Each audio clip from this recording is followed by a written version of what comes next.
Something insane has happened to me 2 times in my life now, probably more if I think about it. But once when I was in middle school and once when I first moved to LA. I like to describe the phenomenon as the bully to karma revenge pipeline. It's me getting bullied by mean girls to letting karma play out for both of us, and then naturally the universe rewarding me with success as revenge. Let's start in middle school. This is what I look like, and I understand why I was bullied based on what I look like, okay? Your girl was going through an ugly duckling stage, okay? I was bullied for reading Harry Potter books. That's why my glasses look like that, because I was such a Harry Potter fan way before the movies came out. I am a nerd, and that is why I became wealthy, because I nerded out on social media. That's literally why. Revenge of the nerds, if you will. So, 7th grade, I'm chunky, I'm awkward, haven't figured out what deodorant or a bra was yet, and I'm poor on top of it all.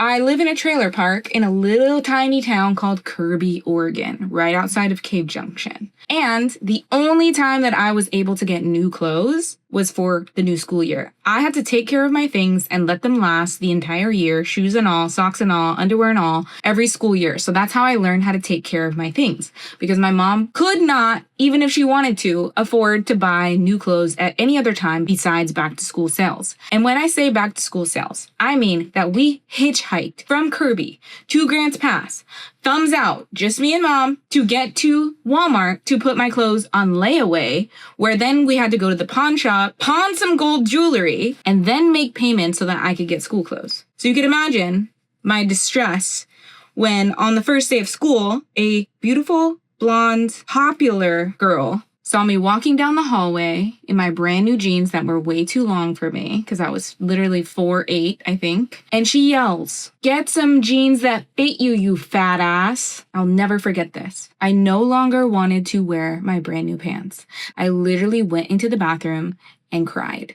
Also that week, I was bullied for wearing clothes from Walmart. The girl knew that it was from Walmart because she had seen it hanging up there, and I was a Powerpuff Girls fan. You remember Powerpuff Girls from Cartoon Network? And it was like a blue fleece pullover that kind of looked like it could have been North Face, but it just had Powerpuff Girls on it, and so she was bullying me for that as well. Fast forward. So one summer, a wealthy but estranged family member decided that he was going to fly my brother and I to Las Vegas, show us a good time, take us to a magic show, and take us school shopping as a favor to the family. Thank God for him. So, being that I grew up poor, was chunky, and didn't know how to dress myself without my mom, I'm literally 12, and I was not like these Gen Z 12-year-old fashionable skincare routine type of girlies. No. I was a very introverted, shy girl. I didn't know anything about anything. So I go, but I do know that my favorite brand is Roxy.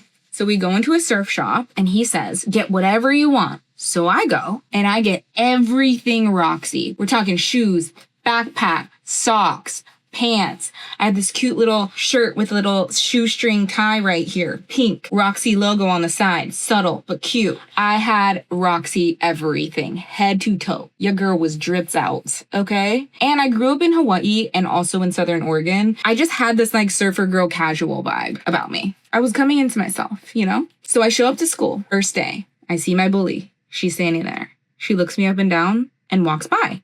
Said nothing. I'm like, eee.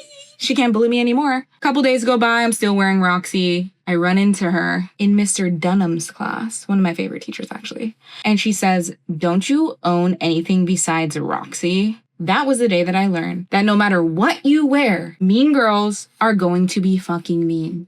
It doesn't really matter. I thought I was solving my problem by not wearing Walmart clothes anymore. Girl had a little come up. No, that didn't fucking matter. She was going to bully me no matter what I did. And I remember I wanted to be just like her and her friends.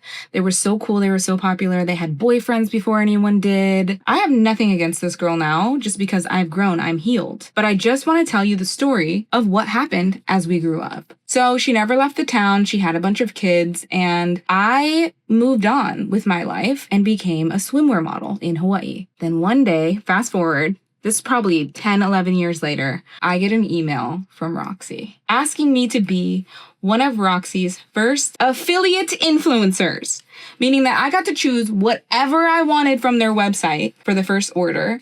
And then forever after that, I would get 40% off of all of their clothing. And I have some cute little photos. This is me modeling for Roxy. And also this year, I became a Walmart creator and I made a shitload of money promoting things from Walmart.com. So getting bullied for wearing Walmart and Roxy, letting karma do its thing, and then letting my success be the revenge is the arc. Before we move on, these are our giveaway winners, which as promised, I would announce during this video. I will be DMing you after this video is uploaded, asking for your address. If you don't respond within 48 hours, I'm going to be forced to have to choose someone else. So please check your DMs. Also, like, comment, and subscribe for our next I'm so excited. All right, part 2 of the story. I just moved to LA. I just came into a lot of money because of TikTok Shop, which I will go over in another video.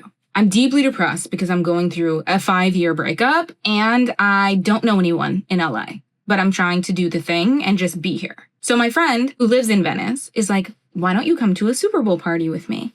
And I'll introduce you to some people. I get there and everything is fine and dandy until a girl starts bullying me. Like, I was blinking my eyes. Like, I cannot believe, like, I am in my 30s and I'm pretty sure so is she. And while she's bullying me, I'm getting triggered. And I remember, I'll never forget, the Chiefs were playing, so I'm wearing red leggings because go Chiefs. I'm a part-time Swiftie, not full-time, just part-time. And I have this bedazzled football purse and these cute little outfit on. And I'm like excited to watch the Super Bowl because Kendrick Lamar is playing at halftime. And this girl is kind of like swarming around me, trying to like get her territory known or something. I don't know. The vibe was off. And I knew I wasn't making it up, but I wasn't going to make a big thing of it. During the game, she's like yapping so loud that I was like, hey guys, like Kendrick Lamar is playing. And she literally looks at me and she's like, and continues yapping so loud, like in spite of that I asked her to be quiet. After the game, we're all sitting around a campfire and she's sitting there and she starts mocking what I'm saying.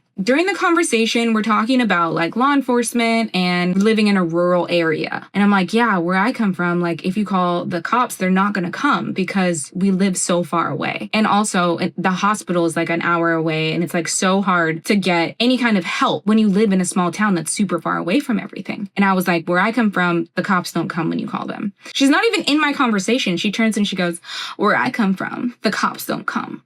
And I was like, what is that? What are you? Girl.